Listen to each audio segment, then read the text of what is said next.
Good morning, everyone. It is Sunday, July the 26th, 2020. It is 9:58 a.m. Central Time. This is the Sunday School Hour for Victory Baptist Church. Welcome. I'll give it a few minutes for everyone to get tuned in and get caught up. Hopefully this is going to be I know this much. It's going to be an interesting study this morning. It could be somewhat controversial because I'm going to offer up an interpretation that many may disagree with, but I think it should be interesting, and it should really get you thinking deeply. Hopefully it will get you thinking deeply and carefully about Proverbs chapter 2, because that's the book of Proverbs is a book that I've really been challenging everyone to focus in on for this summer, and so hopefully this will motivate some people to really dig in, because there is always a lot. Every book of the Bible is filled with so much. There's always so much to cover, so much to think about, so much to study. That's because it's God's word. And so hopefully this will spark maybe a new interest, a new passion for the book of Proverbs. Maybe I can spark some people to really look at Proverbs maybe in a way that they've never looked at it, and hopefully we can accomplish that. I'm going to give it a second just to make sure everyone is tuned in, because I want to get started this morning by doing something a little different, because I think this is important information. On the way to church this morning, I was listening to Christian radio. I know that's always dangerous for me to do so. I know every time I say on the way to church I was listening to Christian radio, I know all the members of the church go like, oh no, here we go. Okay, no, I'm not going to spend all of Sunday school talking about what I heard on Christian radio. It's okay, just relax. Don't start turning me off now, okay? No, I'm not going to go on a rant or anything like that. Not now, okay? No. Actually, this didn't send me on a rant. This just kind of really was sad to me. But I want to play this for you. It's really short. This aired on American Family Radio. I don't know what time I was driving here this morning. Whatever time it was, I was driving here. It was aired early this morning on Family Radio, American Family Radio. Don't want to confuse that with Family Radio. American Family Radio. Which broadcasts 91.3 FM here in Abilene, Texas. Here is what I heard. Listen to it carefully. A new Barna poll reveals a disturbing statistic. Half of practicing Christian millennials are not viewing services online during the coronavirus quarantine. This is truth itself. A profile of groups of online churchgoers reveals a strong generational pattern. When asked if they had attended church within the past 4 weeks, exactly half of practicing Christian millennials say they have not. The percentages of Gen X and Boomers who have stopped attending online services, 35% and 26% respectively, are lower than among their younger counterparts, but still show the impact of COVID-19 precautions and regulations on what used to be a regular practice. Barna's data does not include elders due to a low sample size, but the researchers say it's important to note that the elder and boomer groups combined make up over half of the practicing Christian population in the U.S. Though younger generations might be more accustomed to digital routines and innovations, their tenuous relationship with institutions seems to persist during the era of digital church. Barna says these trends highlight the importance of churches continuing to reach out to and disciple the next generation, especially those who are seemingly falling away during the pandemic. Meanwhile, a double-digit percentage of Gen X and Boomers say they've switched churches during this online church period. During these trying days, one of your biggest household expenditures, healthcare, can be uncertain. Now, there's a lot I could say about this. I've already done a live broadcast about it this morning, so I'm not going to repeat that live broadcast. But there was just a couple of things, and this is specifically primarily for obviously the members of Victory Baptist Church, but to anyone else listening. This whole COVID-19 situation, I could look at some of the numbers that are just being released this morning, the number of deaths. It's a crazy situation. Everyone still thinks it's going to get worse September, October, November, December. So we don't know how long this whole situation is going to last. How this is going to impact the church it's almost impossible to predict how much this is going to impact the church and what the church will look like by the time we get to 2021. And when I say the church, I'm speaking in general. But churches are being dramatically impacted by this. And this is very important to consider. You have a large number of people now who are just tuning out. they're not listening anymore to their church's online services. They're just tuning out. And I predicted this would happen, that after 2 or 3 weeks of it, the newness, look, we're going to be doing church online. Oh, this is cool. And then next thing you know, like, well, I know church is supposed to be tonight, but we're not going to church, and I don't have to tune in. I'm going to do something else. And next thing you know, the numbers are going to start decreasing. And once the numbers start decreasing, churches are going to panic, and they're going to we're lost. Half of our church members aren't listening. Wait, our giving is down, which then will motivate churches to open up or to do things, not because they're taking a stand for their quote unquote constitutional rights, and not because they believe God is in charge of the church and not the government. No, they're going to do that because they're worried they're losing half of their members, and they're worried that they're losing money. And that should not be the thing to motivate churches. And so please, I beg not only the members of Victory Baptist Church, but members of every church, if you are a member of a church, please do everything you can to support the church during this crazy time. And an easy way is just make sure you tune in and listen. Please do whatever you can to encourage, to support this. I cannot even imagine how hard this is on pastors around the country. If they make a decision to open, that's going to tick off half the people. If they make a decision to close, that's going to tick off half the people. And then they go online, and then they realize people are not tuning in, and the numbers are decreasing. And did you hear that number? Double digits between Gen X and boomers. They're switching churches in the middle of a pandemic. They're switching churches. You talk about discouraging to a pastor. You're losing people, because here's what's happening. People are like, well, I've always wanted to listen to that church. I'll go tune into that church this morning. Well, I like that a whole lot better than my church. Okay, I guess I'm changing churches. I don't know if they're contacting their pastors to tell them they're switching, or the pastors don't even know it right now. And when churches reopen, they're going to be like, wait, that's a lot of empty seats. What happened? Oh, well, all of those people went on to a new church. That's just, man, what a difficult time. So please pray for churches, pray for pastors. Please do what you can to support, not only with listening, giving, encouraging. This is a difficult time, and the last thing we need to see in the midst of all this chaos that's happening in our world right now is churches falling apart and having all these issues that they are currently experiencing. So I said that would happen, that the numbers would start decreasing. Now, I know some churches are experiencing an uptick. They're having more people listen than actually attend. Some churches, it's actually working in their favor. Other churches, I think it's going to hurt them. And to be fair, and I think this has to be stated, and I'll move on after this, some churches are to blame. Some churches, it's their own fault. When they move to online services and they're like, hey, we're just going to do one service a week online, well, then guess what? The committed people are going to need more spiritual food than one sermon per week, where 45 minutes of it is singing. So they're going to look for other churches to listen to online. You can't complain that, well, people are tuning out. You're giving them one sermon a week. You've got the technology, these big churches with $1 million budgets. You can be going live, I don't know, all the time. You can still do Sunday school, Sunday morning, Sunday night, and Wednesday. If we can pull that off here in the middle of nowhere, Texas, then these big churches can definitely pull it off. So some churches, it's their own fault, but I think one of the motivating factors for churches not closing down or having the drive-in services where everyone sits in a parking lot in their car is where they can still try to have the people connected to their church so they don't risk the danger of losing them.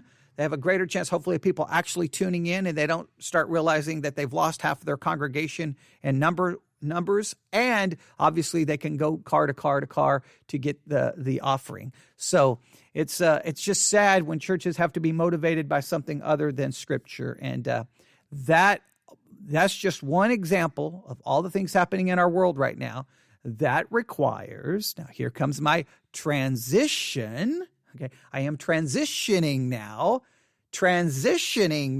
to our lesson for this morning. This is one situation, and you can just add to that list countless others that require Christians to think biblically. We need biblical wisdom more than ever. We need wisdom. We don't need an earthly, sensual, devilish, fleshly kind of wisdom. We don't need that. Everyone should know what verse I'm referring to because it's on the memory app. Okay, we don't need that kind of wisdom. We need a biblical wisdom, a spiritual wisdom, and that is why I've been emphasizing the book of Proverbs this summer. I want people reading Proverbs. I want people memorizing scripture from Proverbs. I've been doing little devotional messages on the book of Proverbs, trying to get people engaged in the book of Proverbs because we need this. Clearly, if you look at the way many Christians are talking about the COVID situation, the way they're acting, the decisions many churches are making, it's not coming from biblical wisdom. It's coming from all kinds of other perspectives, political, conspiracy, you name it. And you're like, no. Where is the church? Where is Christians going? Okay, look, guys, we're going to look at this carefully and biblically, and we're going to do our best. So what we're going to do today is we're going to dive into Proverbs chapter 2, and we're going to be introduced to two enemies of biblical wisdom, two enemies that you need to be on the lookout for. But I'm going to do this hopefully in a way that will give you maybe a different perspective on Proverbs chapter 1 and Proverbs chapter 2. Maybe you have seen this. Maybe you've never seen this. I doubt you've seen this because it appears that no other commentaries agree with me here, all right? And I could be wrong. So let me state this very clearly. I could be wrong, but it is Sunday school and here at Victory Baptist Church. Remember, one of the things I've been really emphasizing is that as a church, we should be spiritually mature enough, not simply to learn theology, but to do theology. And sometimes to do theology is where I throw out an idea or a theory that maybe is not the norm, and then we struggle with it and we work with it. So I need your thinking caps on, all right? Are you ready? The book of Proverbs is clearly a book that is about wisdom, all right?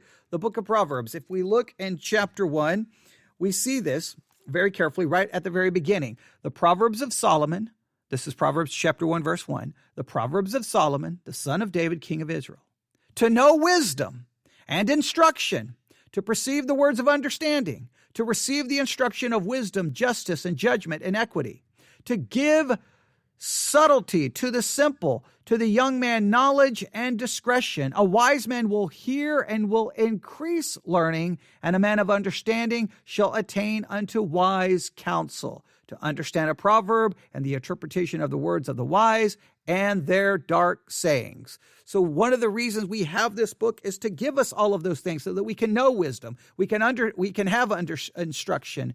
We can perceive the words of understanding. We can receive the instruction of wisdom, justice, and judgment and equity. To give subtlety to the simple. I mean, all those things, we've talked about them. That's the reason you read the book of Proverbs. That's the reason you study it. That's the reason you memorize it, so that we can have these things. And when you see Christians in large numbers not exercising these things, you know that there is a problem with the level of biblical wisdom in the church today. There is a problem, and we need this.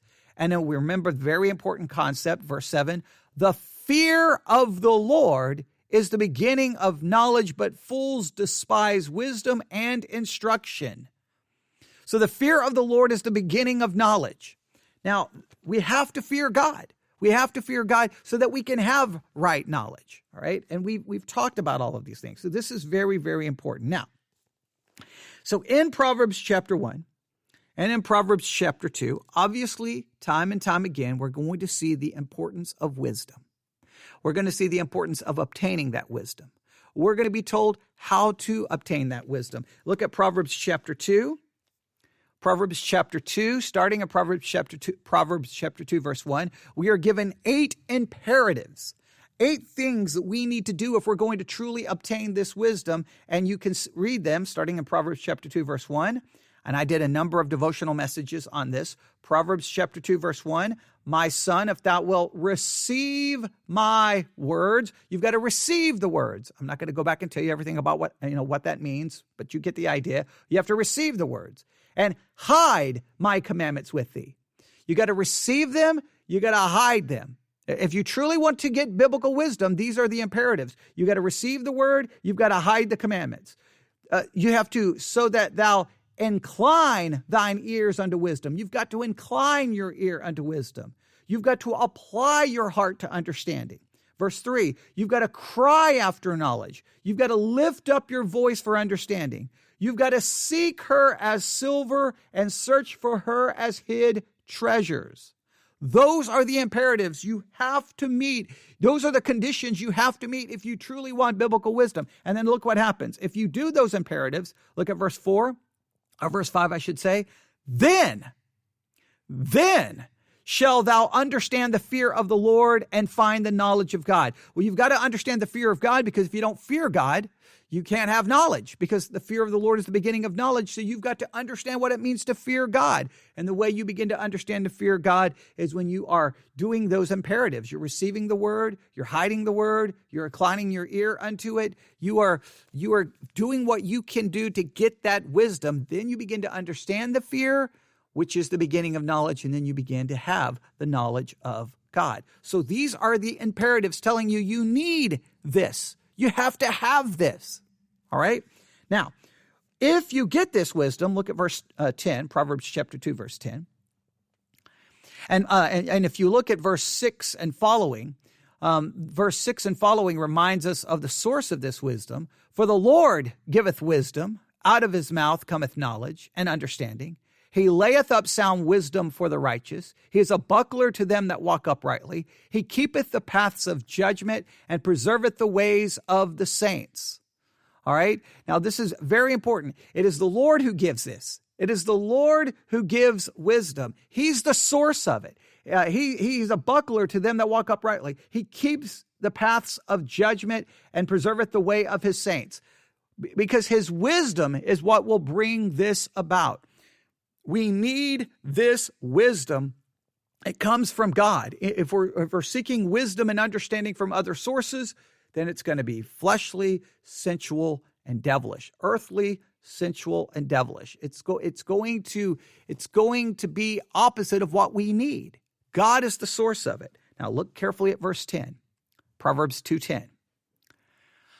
When wisdom entereth into thine heart, and knowledge is pleasant unto thy soul, discretion shall preserve thee, understanding shall keep thee.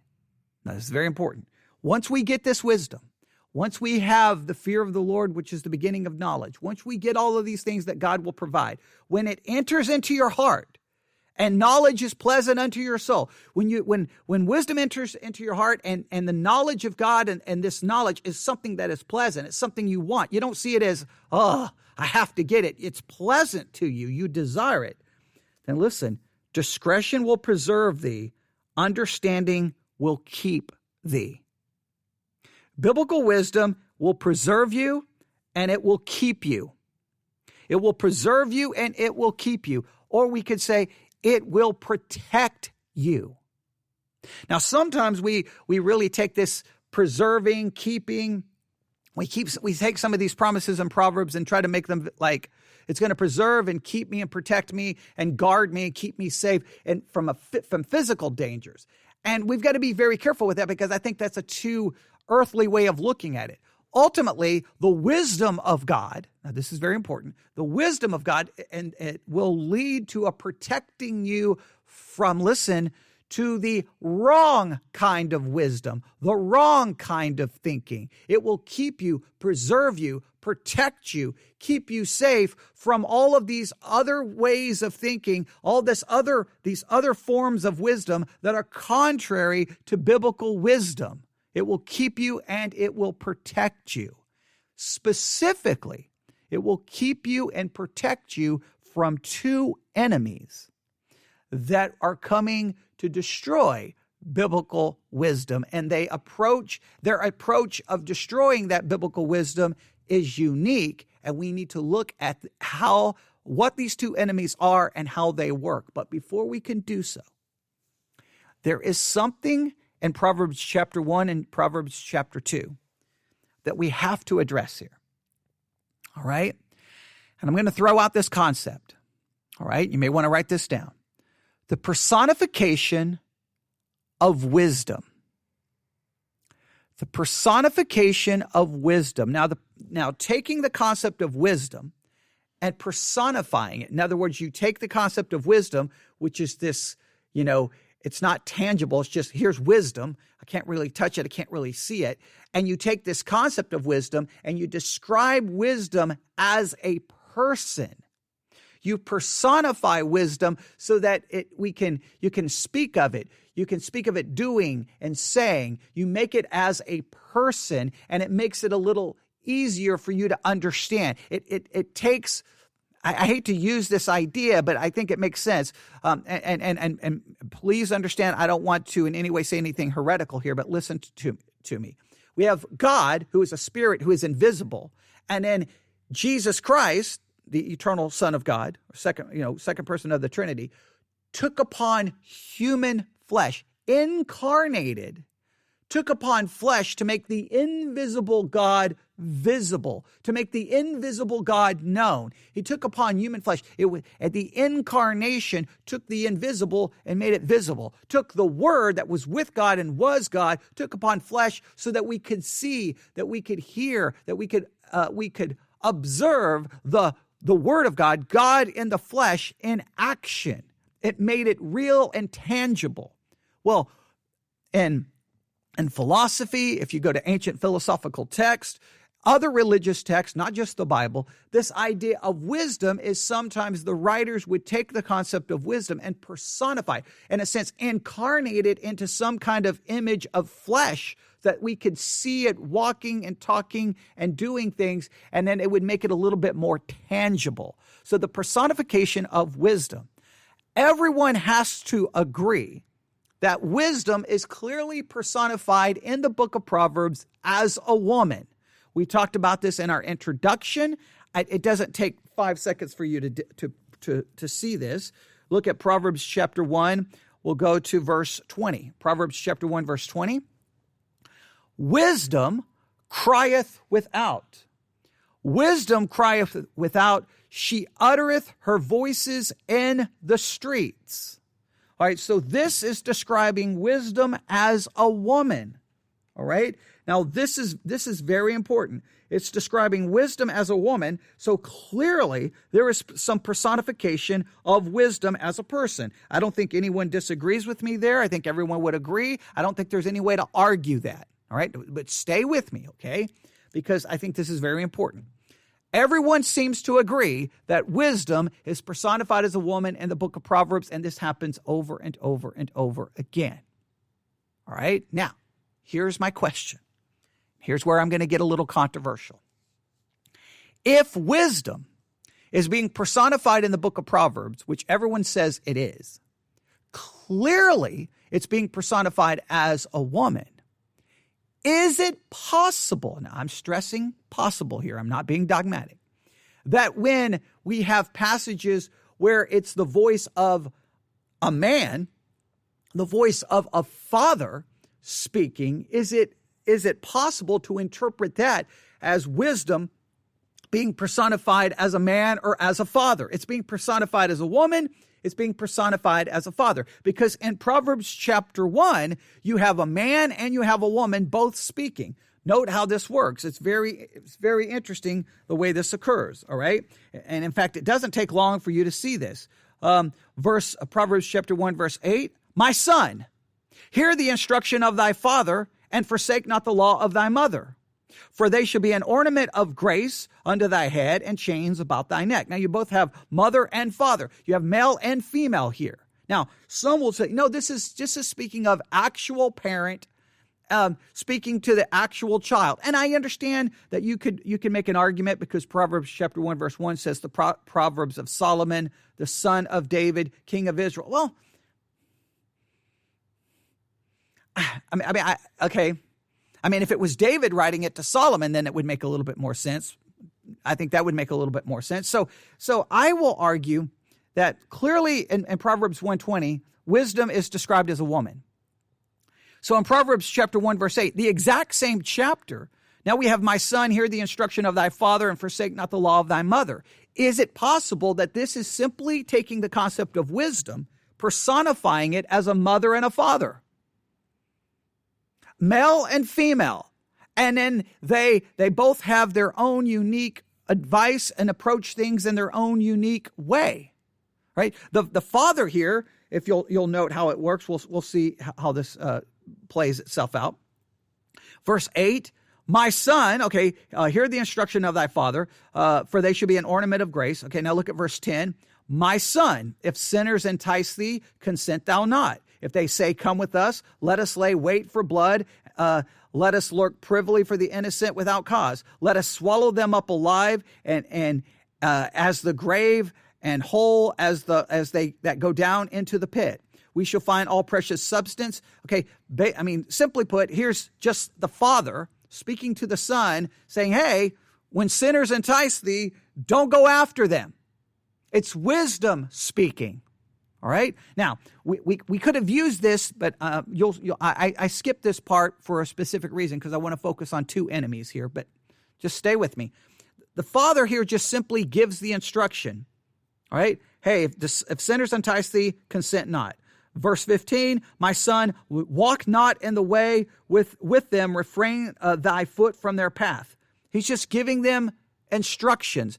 Is this wisdom personified as a father simply sitting the son down going, hey, I need to talk to you, and give one of those fatherly speeches?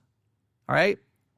I think there is a hermeneutical argument for why we should interpret it that way. Because look, it immediately goes from the father speaking to a son to verse 20, wisdom as a woman walking around the streets crying out. If the woman, I know it says wisdom, it clearly states that. I was talking to Stacy about this and she pointed that out. Well, the woman is referred to as wisdom. I agree. But I just think if we're going to make the father a literal father speaking to a literal son, well then all of a sudden immediately the text jumps to the woman as some kind of personification of wisdom, I think I can make a hermeneutical argument that the father and the mother, the man and the woman, are being utilized as a personification of wisdom. And it's speaking of wisdom in different ways. Here's a father telling, hey, son, come in here and sit down. I need you to listen to me. All right, there's going to be some sinners out there that are going to try to entice thee. I'm telling you, don't follow them. Don't do what they do. All right, you got it? All right, good. Now, we immediately switch from that scene as a father, in a sense, having giving a speech to a son, to all of a sudden now wisdom as a woman. And she approaches things radically different than the man, okay? She's walking around the streets. She's crying in the streets. She uttereth her voice. She crieth in the chief place of concourse, and the openings of the gates, and the city she uttereth her words, saying.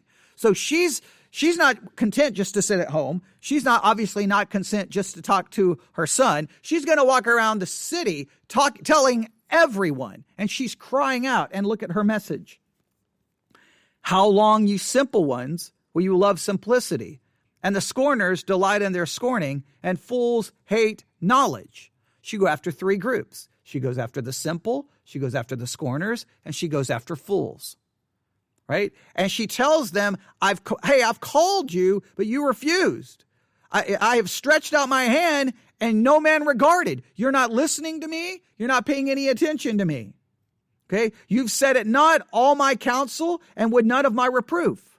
So she's like, I've been out here crying out to you, none of you listening. Obviously, we don't interpret this as an actual woman. We interpret this as wisdom. This idea that wisdom is available, but no one wants it. No one's listening to it. Everyone's turning from it. And then we have this kind of warning here that the woman, she's personifying wisdom. Well, she gives them a warning. Hey, I've called out to you. You haven't listened. And because you haven't listened and because you haven't considered my reproof, I'm going to laugh at your calamity. I'm going to mock you when fear comes. When fear cometh as desolation, and your destruction comes as a whirlwind, when distress and anguish come upon you, then shall they call upon me, but I will not answer.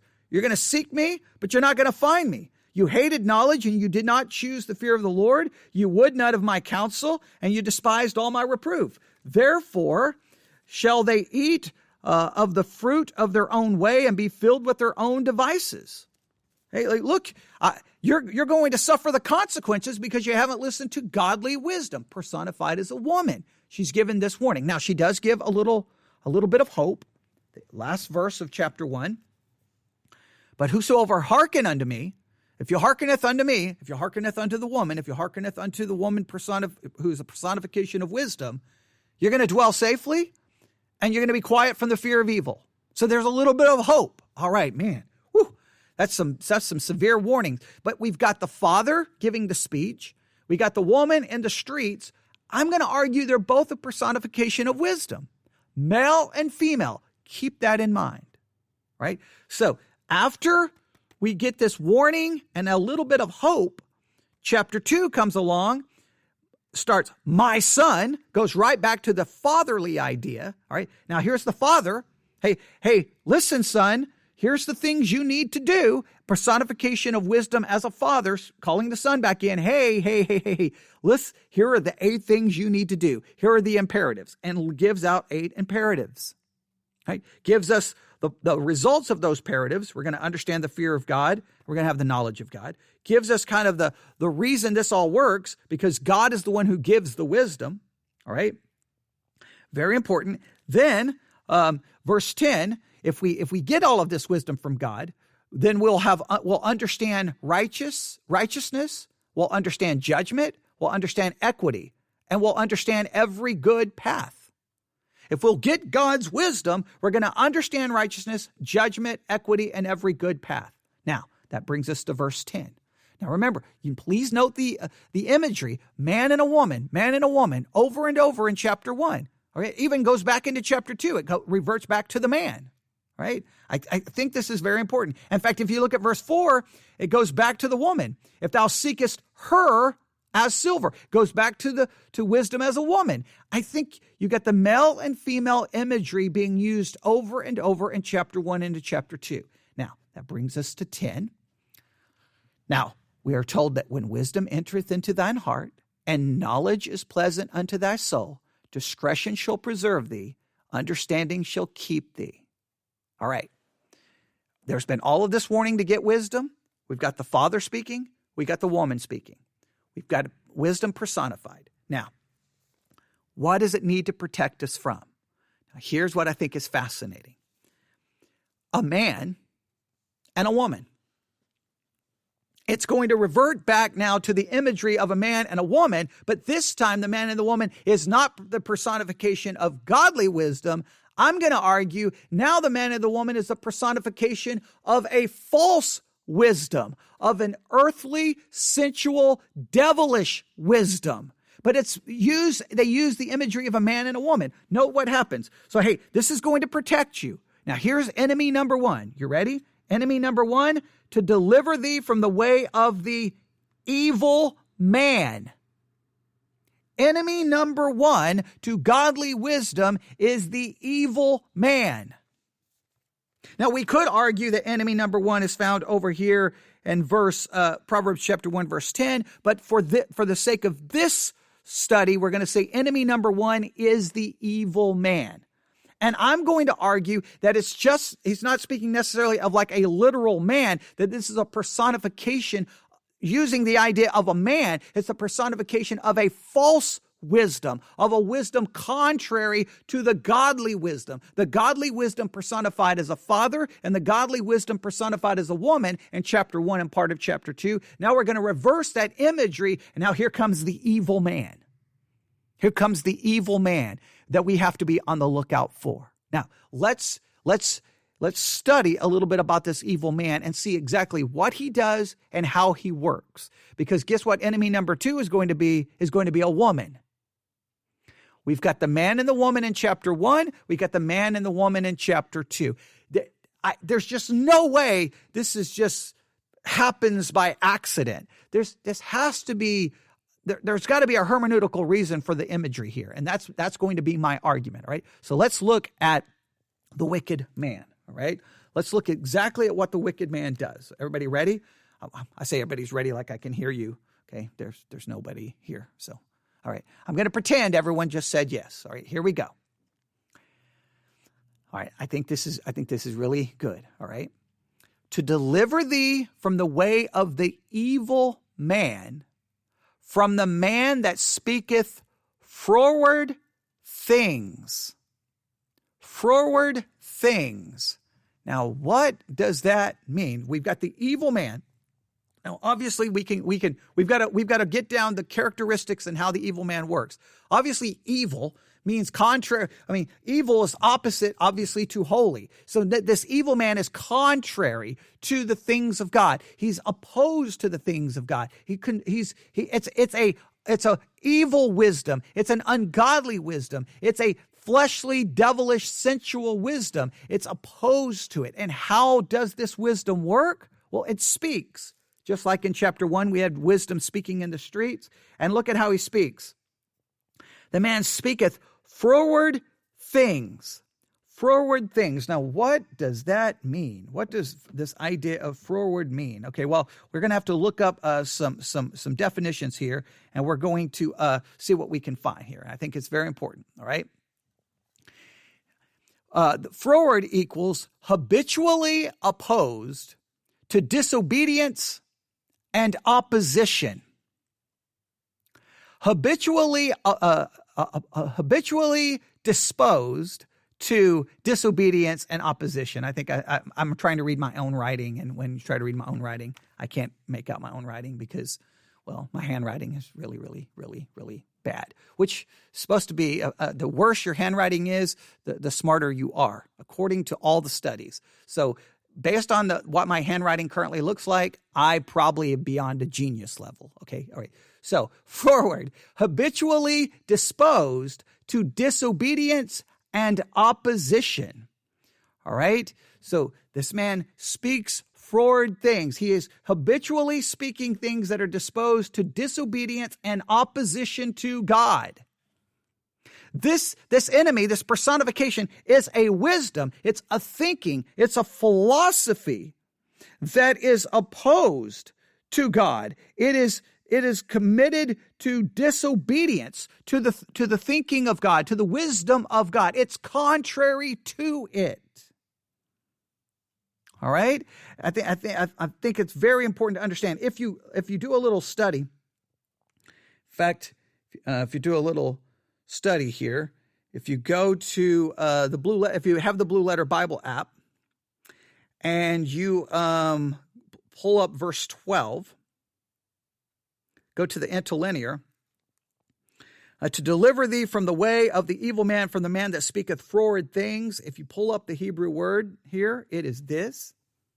Strong's H8419, tapucha. Tapucha. All right.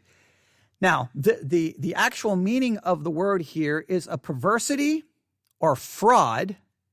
All right. Perverse thing. The outline of biblical usage is perversity, perverse thing.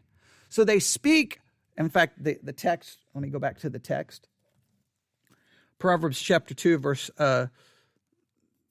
12. So wisdom here is to deliver you, to keep you from the way of the evil man, all right, someone who's opposed to God, from the man that speaketh froward things. He is speaking, he's evil, so the characteristic of this wisdom is completely opposed to God, but then he speaks. And when this wisdom speaks, when it puts forth its ideas, it's going to be in direct opposition to God. It's going to be perverse. There's a perversity to it. Now, what does the word perverse mean? Well, I looked up the definition of perverse. Perverse means, listen carefully, a deliberate and obstinate desire to behave in a way that is unreasonable or unacceptable, often in spite of consequences. Now that is a great definition, especially in light of COVID-19 and what's happening in our world. We've got a lot of Christians who are walking around, and it doesn't sound like they're speaking godly things. They're speaking forward things. They're speaking a perversity, and they're speaking a perverse thing in this way. It seems that they have a deliberate and obstinate desire to behave in a way that is unreasonable or unacceptable, often in spite of consequences. Hey, we don't care about consequences. We don't care. We're just going to say things that in many cases are unreasonable, things that are not even based off facts, conspiratorial thinking. This is a thinking that doesn't care about anything else. It's perverse. It's opposed to reason, to thinking. It's a perverse way of thinking. And then that wisdom is spoken out of the mouths of those who think that way. and this is in opposition to godly wisdom. And I think it's very important, all right? There's another aspect of this idea of this Hebrew word here for froward. It also carries the idea, and I think this is important, fraud. The lexicon has it, speaks of it as deceit, fraud, a deceitful tongue. So this is so what are we what do we need to be protected from by godly wisdom, the man and the woman? We need to be first protected from the man, the evil man, which in his very nature of this wisdom, because this evil man is a personification of, I think, of an ungodly wisdom. It's just ungodly in its nature, and then when it speaks froward things, perverse things. Now, let me read the definition of perversity again, or perverse. A deliberate and obstinate desire to behave in a way that is unreasonable or unacceptable, often in spite of consequences. A deliberate and obstinate desire to behave in a way that is unreasonable or unacceptable, often in spite of consequences. It can also mean foolish, deceitful, and fraud. It speaks deceitful, fraudulent things. It speaks things that are not true. It speaks things that are not accurate.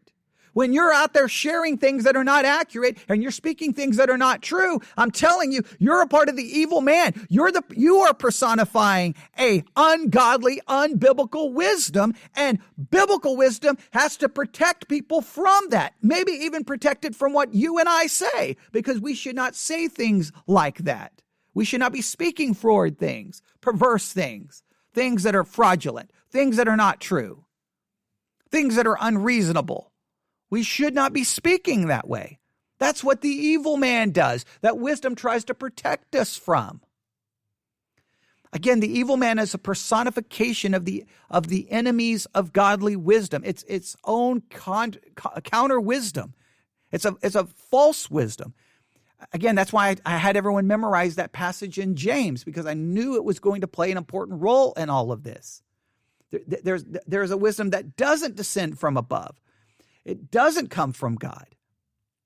It's completely earthly, sensual, devilish, fleshly, depending on your translation, the different ways it's described. But you get the idea, right? Let's go back and look at what this man does. All right, we'll try to break this down. All right, I want to just move on as fast as I can, but I want us to really understand this. So he speaks froward things. Verse 13, he leaves the paths of uprightness to walk in the ways of darkness. So this evil man is walking not in the path of uprightness, but in the ways of darkness. He's not going to follow Christ, because if we follow Christ, we won't walk in darkness. Another memory verse you're supposed to be memorizing on the Bible memory app. Okay, we're not going to do that, and that's a verse that came from the Imitation of Christ. Listen, the wrong kind of wisdom, the unbiblical kind of wisdom being personified here as this evil man, it's not going to take you in the paths of uprightness. No. It's going to walk in darkness. You're going to stumble in darkness because you're going to be relying on the world's wisdom. You're going to be relying on the wisdom of politics. You're going to be relying on the wisdom of where you grew up and how you were raised, or the part of country you live in. That's all. We are to think completely different from all of this. We have this man and this woman, the personification of wisdom as a man and a woman, instructing us. You've got the idea of a father saying, hey, come here, come sit down, listen to me. You got the woman who's just, I guess running around nagging everybody. Okay, that's just a joke. Don't get offended. Okay, but she's everywhere. I mean, she's walking all over the place, yelling at everybody. Hey, listen to me. Okay, and if you don't, you're in trouble. Okay, the man seems to be, calmer in the situation, right? Because, I'm a good example of how calm men can be, right? So, but you see that idea. You see this contrast, and I think we can't miss the contrast. And here comes this evil man, this personification of a wrong kind of wisdom, and it speaks perverse fraudulent things. And guess what? This wisdom, and I'm going to repeat it again, it's going to leave the paths of righteousness or uprightness. It's going to walk in the ways of darkness. All right, look at verse 14. Who rejoice to do evil and delight in the forwardness of the wicked. This way of thinking, this wisdom being personified here as a wicked man, rejoices in evil. Okay, delights in the forwardness of the wicked. It's going to enjoy, delight in everything that is opposed to the path of God. Verse 15, whose ways are crooked and they froward in their paths. Please note this froward idea is used over and over and over. In other words, all of this thinking, its attitudes, its desires, all of it is, I'm going to state it again, is habitually disposed to disobedience and opposition. It's speaking, it's walking, its desires, and one other, I think those are the best ways. We'll do this way. This wisdom, its character, we'll do it this way. This personification of this opposite kind of wisdom, it's personified as an evil man. So it's the very character of this wisdom. The very character of this wisdom is going to be habitually disposed to disobedience and opposition. Its character, its speaking is going to be habitually disposed to disobedience and opposition. Its desires, what it desires, what it rejoices in, what it finds joy in, is going to be in everything that is opposed to God. All right? Its walking is going to be habitually disposed to disobedience and opposition. Its character, its speaking, its desires, and its walking, its path is going to be completely different. It's going to go completely the opposite way. I mean, the ways are crooked and they froward in their paths. So this is what we need godly wisdom to protect us from. A wisdom and a thinking and a philosophy that is just habitually disposed to disobedience and opposition to God. To the speaking of it, it's ideals that are spoken, habitually disposed to disobedience and opposition to God. What it desires, what it enjoys, is going to be that which opposes and disobeys God. The paths that it will walk and the paths that it will lead you in is completely opposite. There is a battle here, and we have to see this. We have to understand this. Now, we're about to run out of time, so now we've got to get to the next one. So there's enemy number one. There's enemy number one, the wicked man. All right? The wicked man, he is characterized by this perverse speaking, perverse walking, perverse desires. All right? I think we can see that. But then we have another enemy. Verse 16, to deliver thee from the strange woman. From the strange woman. Now, stop right here.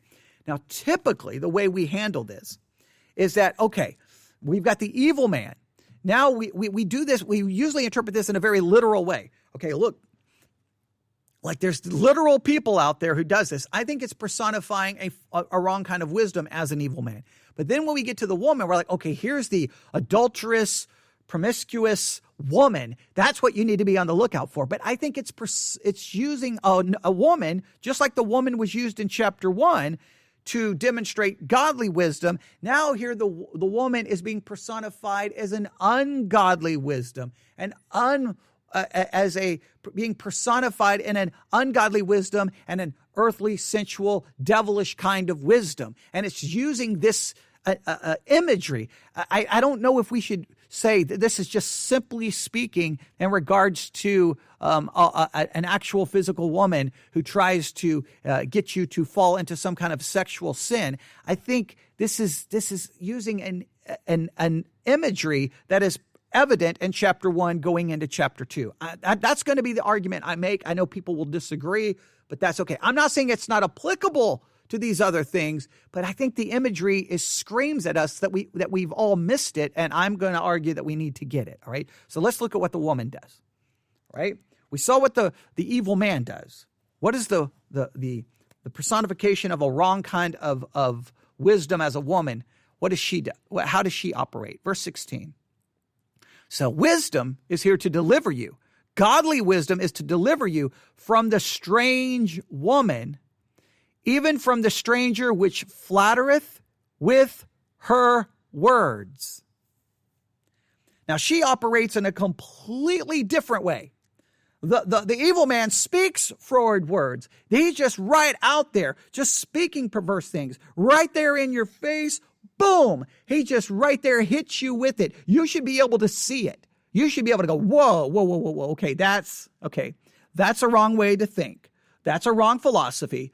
That's a wrong idea. You crazy. Okay, it's right there. It's right there in your face. But the woman comes along. Oh, no. She's going to approach it in a completely different way. All right? Let's look at exactly what she does. Look carefully here. She comes along. She flattereth with her words. She's going to use flattery with her words. Now, let's see what the Hebrew here for flattereth with her words, what it is. All right, let's go back here, verse 16. To deliver thee from the strange woman, which flattereth. Let's look at here. It is this. Strong's H2505. Chalak. Now, the Strong's definition is to be smooth. By implication, as smooth stones were used for lots. And you do this, separate, distribute, divide, flatter, take away a portion, receive. So if we look at the outline of biblical usage, to divide, share, plunder, allot, to divide oneself, to be divided, to divide. A lot of this idea of to divide, it's used 65 times. Typically, it's used as divide. It's used flatter only 6 times. The rest seems to be the idea of dividing. That seems to be its key idea. So here comes this woman, the strange woman. She's going to use words. She's not going to be froward in the sense that it's not going to be boom, just right in your face. She's going to use smooth words in order to divide, to separate you from God's wisdom, to separate you from God's path. It's going to be flattery. It's deceitful, this idea of flattery words in order to divide. Now, I don't know if other translations use a different word here. In fact, I'll look it up. I don't want to look it up because of time, but I've got to. So here we go. Let's do this. Let's go to Proverbs chapter 2. Proverbs chapter 2. Typically, I would just say, hey, Stephen, what does that other Bible translation that's not a translation say? That's what I usually do, but obviously I can't do that right now. Verse 16, Proverbs 2:16. Let's do here, Proverbs 2:16. Let's go to Bible Hub. All right. Yes, here's the New International Version, Proverbs 2:16. Wisdom will save you also from the adulterous woman, from the wayward woman with her seductive words. All right. The ESV, smooth words, seductive words, flatters with her words. So we've got the idea of seductive words, smooth words, but seductive seems to be the idea. She's going to come along, and this idea of a strange woman, most believe that this is referring to an adulterous woman, but the bottom line, she's going to use seduction. She's going to use flattery. She's going to use smooth words.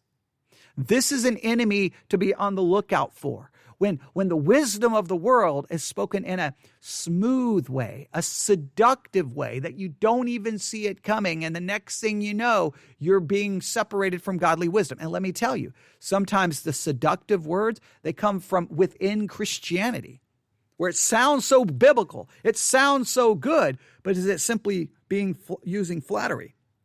Seductive words. Look at what else she does. Verse 17. Which forsaketh the guide of her youth, and forgotteth the covenant of her God. So this woman has completely walked away from God. It's interesting, she's connected to God. The evil man doesn't seem to even be connected to God. The flattery, it's just interesting that this woman seems to had some connection with God and she walked away. This is almost the seduction of a false religion, where it's using the pretense of religion. It's using the pretense of Scripture in order to seduce you, to divide you.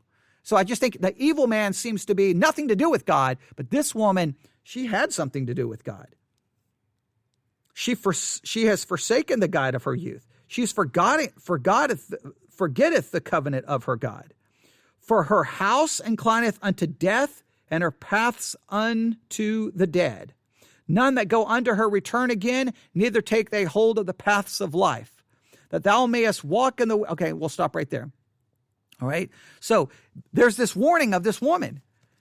She's seductive. She's associated with religion and God in some way, shape, or form.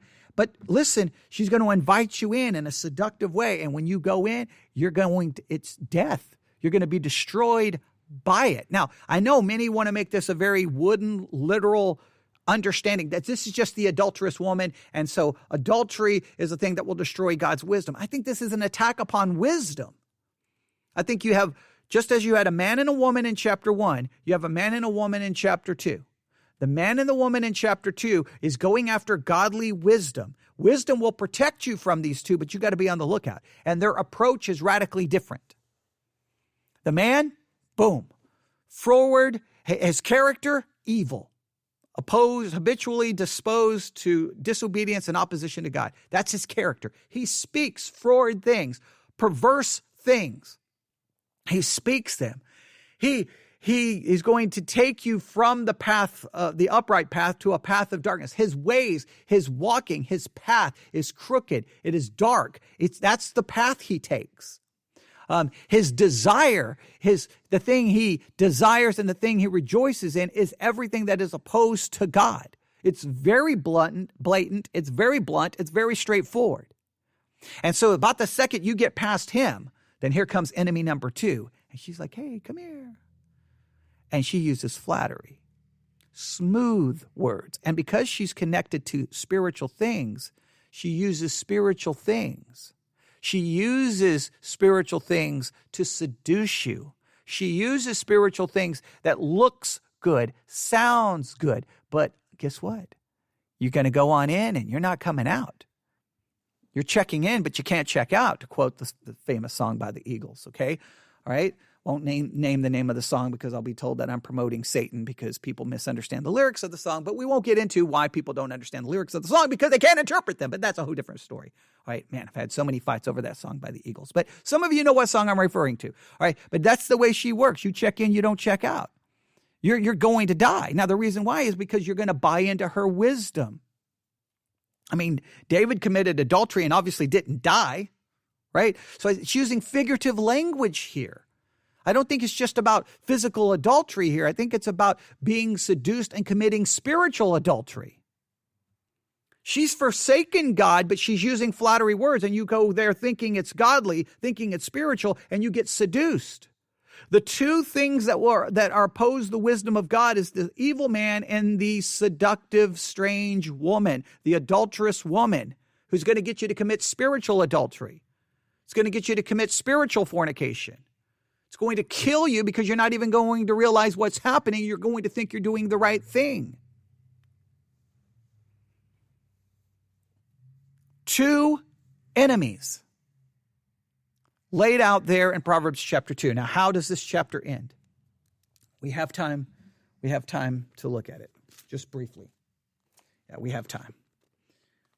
I'm going to make time. All right? Here we go. All right? So there's the illustration, all right?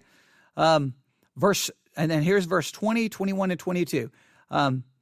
Verse 20, that thou mayest walk in the way of good men and keep the paths of the righteous, all right?